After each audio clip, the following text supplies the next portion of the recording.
So you just got that promotion you've always wanted. Now what? So you went to high school, you got your high school diploma, you went to college, you got your master's degree, you got your doctorate's degree. Now what? You just started your first business. Now what? You just had your first child and you're so happy. Yay. But now what? The now what for a lot of those situations are now you got to put hard work in. So we tend to think that institutions will have our back. So when somebody doesn't know what they want to do with their life here in America, people will say, get a job. Or, then you'll figure out what to do. Or then people will say, go to college. You'll figure out what to do when you're there. Then you get there and expecting someone to tell you what to do, and then you get out of college and you're like, now what? You have your degree, but now what? You don't know what to do with your life, so maybe you go into the army. You go into the army, you think the army's going to turn you into a man. You think it's going to give you some guidance in life. The army doesn't give you guidance; it guides you towards something. The old Terrence McKenna saying is, if you don't have a plan, you become part of somebody else's plan. And that is the and then what and now what issue is people are following plans, but then they get to the and now what point, and then they're looking to continuously follow someone else. You followed the institutions this whole time, so you think the institutions are going to help you later in life, and they're not. The army will not help you. It'll help you be a good soldier. If that's what you want to be as a good soldier, then the army can help you. But if not, the army can't help you. Let's say you just struck and won the lottery. You said, fuck this shit, fuck a job, fuck college, I just won the lottery. Now what? Okay, you won the lottery. What the fuck are you going to do with your money? Most people who win the lottery end up broke in less than 10 years because they just go crazy with the money. Because they have a poor man's mind state. They might have just landed, a bunch of money, but they still have a poor way of thinking. So therefore they have poor habits, and those poor habits eventually will lead that money out of their hands and into someone else's. I feel like a lot of us don't really think about the and then what issue. That's my thing always. I always think, okay, and then what? Because how, for the longest, people have been telling me, get a job, get an apartment. Okay, so everyone wants me to get a job, everyone wants me to get an apartment, everyone wants me to, they say, don't you want to, be successful? Don't you want to feel like, you've been successful? I do feel successful. I probably feel more successful than somebody with $1 million, because I guarantee I have you might have more paper than me, but I guarantee I have a better relationships with friends, family, and all that than they do.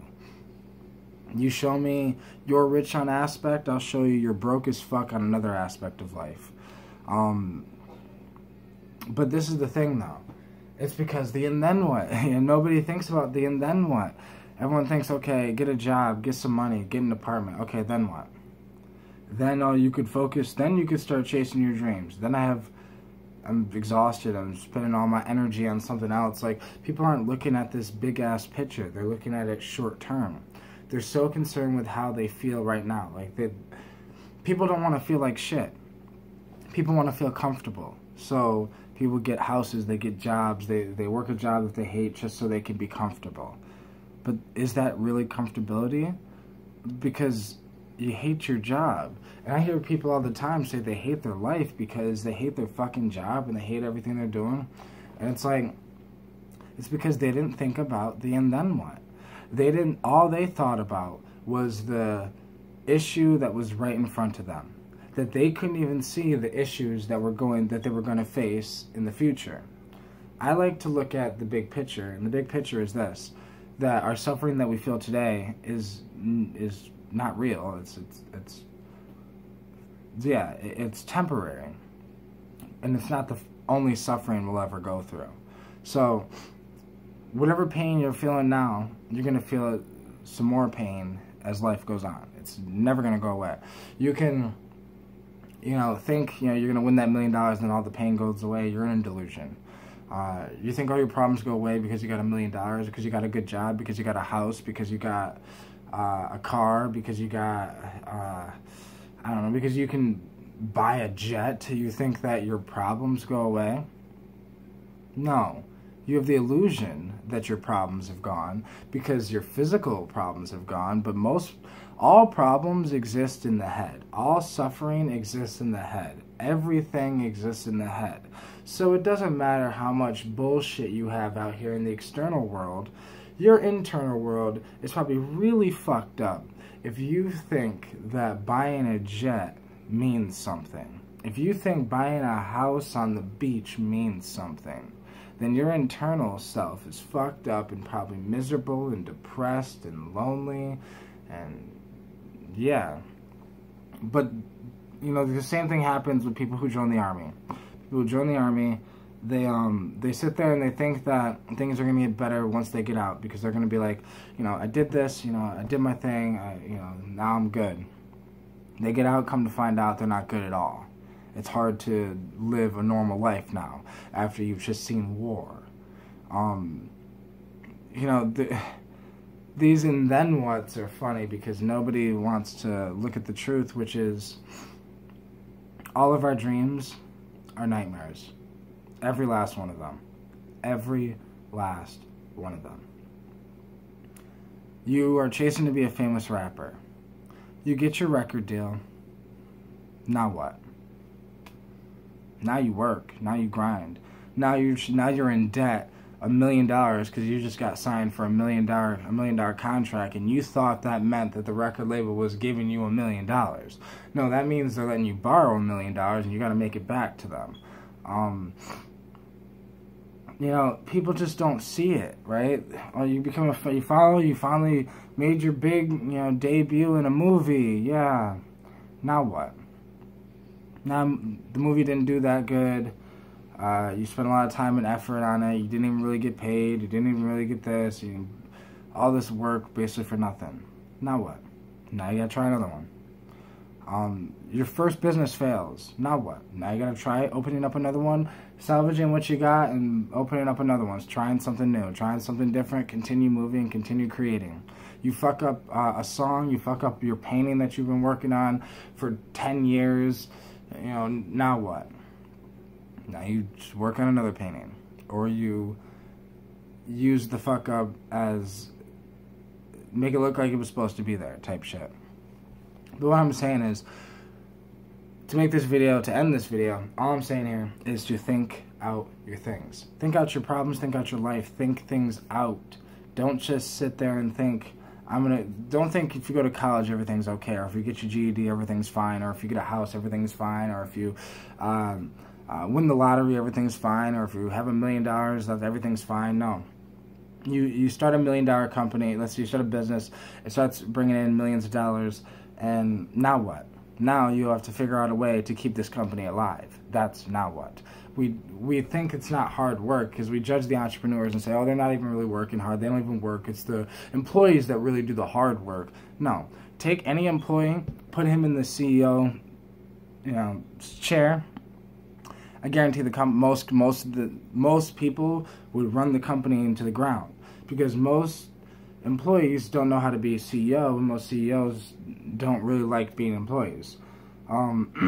And I feel like the job of a CEO, and this is off topic, but the job of a CEO, I feel like, is to teach an employee how to be more than just an employee. When you're at your job, your job shouldn't be teaching you to be a better pizza maker or a better factory line person. Your job should be teaching you, so you're doing this factory work right now. That's awesome. But what else do you want to do with your life? That's what your job should do with you. But these are things that we don't think about. We think, okay, oh, the job I'm getting into right now is just temporary. I'm just going to pay the bills for a while. Yeah, that's what they all say. They all say, oh, it's just temporary. Then they get trapped. They get fucking trapped in this prison way of thinking. Yeah. Always think about the and then whats.